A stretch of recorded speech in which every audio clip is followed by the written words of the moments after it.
All right, Saagar, what are you looking at? This pandemic should have been a wake-up call for all of us. It's not a coincidence the United States has fared so badly whenever it comes to coronavirus deaths compared to the rest of the world. Now, the media is going to have you believe that it's all because of larger proportional unvaccinated population. And while, yeah, that's a factor, the truth is a lot more intuitive. We are fat and deeply unhealthy as a country, with major underlying health problems that make any illness, not just COVID, a ton more dangerous to our entire population. There's been almost no discussion of this, both before the availability of vaccines and even nearly 1 year afterwards. The New York Times analysis of why the US has more cumulative deaths per 100,000 does not mention obesity one time. Underlying health conditions, comorbidities, nothing. They just blame higher deaths on the lack of booster shots amongst the elderly. And once again, yeah, that would help for sure. But why are so many of these people so sick they're going to be hospitalized and die from COVID in the first place? If you actually look beneath the surface, the answer is staring all of us in the face. The official numbers for 2021 are in, and sadly, 100,000 Americans died of diabetes for a second year in a row. It is no coincidence that this occurred in the last 2 years during a pandemic, and that from 2019 to 2020, diabetes deaths went up by an astounding 17%. From that baseline, they grew another 15. That's just deaths. The latest figures show that 11% of the entire US population has diabetes. That's insane. Even worse, the new report finds that 1/3 of Americans will develop some form of chronic illness disease in their lifetime. And in fact, while everyone has been obsessed with COVID, a lot of people have been dying for all sorts of reasons, almost all of them related to bad health.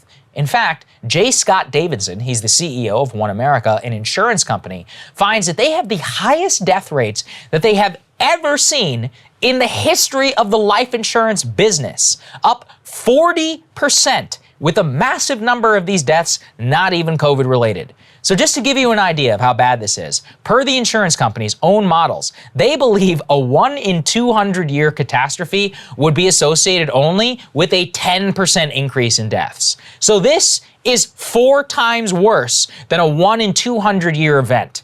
This is once again no real explanation. No way COVID can just explain that. The response to COVID can, though. Our lockdowns and our misery-induced environment has created a country in the last 2 years where some of the biggest threats to your life, chronic illness and bad underlying health, has exploded. Mental health obviously is one that barely needs an introduction. U.S. overdose deaths are up 28% in a single year, topping 100K for the first time. Vast quantities of Americans are dying from illness, from drug overdose, bad health conditions, and the conditions of their daily lives are getting worse. In fact, while I was researching this, I found that when food is more expensive, that people eat a lot more unhealthy stuff. That's why some of the poorest people in the country are actually some of the fattest. Many coronavirus restrictions are still in place, discouraging in-person gathering. That also feeds the mental health crises. It's even worse for kids. A recent study given by our idiots over at the CDC, even they found that between 2 and 19, the percentage of obese children and teens has increased to a whopping 22%. That means nearly 1 in 4 children in this country are not just fat, but clinically obese. The study, specifically school closures, as with lack of nutrition and exercise, cites that as the major cause of a 3% increase in a single year. Who wants to bet that number went up even more, even though we don't have the data just yet? And as I have covered in previous monologues, the neurodevelopmental effects on children for 2 years of the pandemic restriction, they're already well known. You add all this up, and it's a catastrophe. Not only because we know that COVID actually attacks fat cells themselves, making you way more vulnerable to the disease if you are overweight or obese, but because being overweight or obese exacerbates your chances of getting sick from almost everything.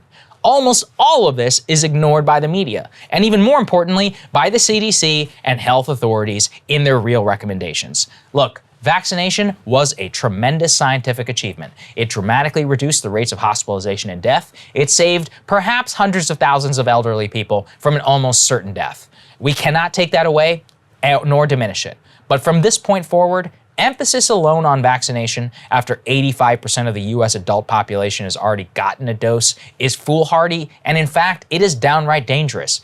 People are dropping dead daily from bad food, from bad lifestyle. None of this is even being addressed by the government. My impetus for writing this was not only the release of the diabetes death study, but of Biden's apparent plan to renew his cancer moonshot, a cure for cancer sometime in the next couple of decades. Now look, I, of course, want to find a cure for cancer as soon as possible. I think it's time we wake up, though, to a killer that's taking away so many people right now in addition to that, and is actually going up. We need to change government policy around food and lifestyle incentives to get people moving again. Exercise is a literal miracle drug that we have forgotten in favor of SSRIs and insulin medication when Mother Nature gave you all the tools that you need right now.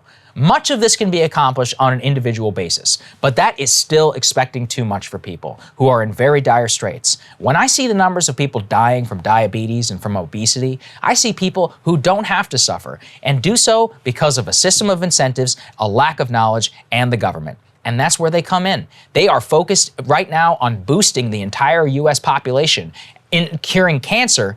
We need to update our priorities now and move with the times because we have a crisis right before our eyes. Now, we better do it now because soon enough, we're going to be too fat to actually do anything about it. We won't even remember what the before times look like, and that's a really scary thought. I mean, those diabetes numbers, 100,000, 27% increase to 2020, 15% increase to the year 2021.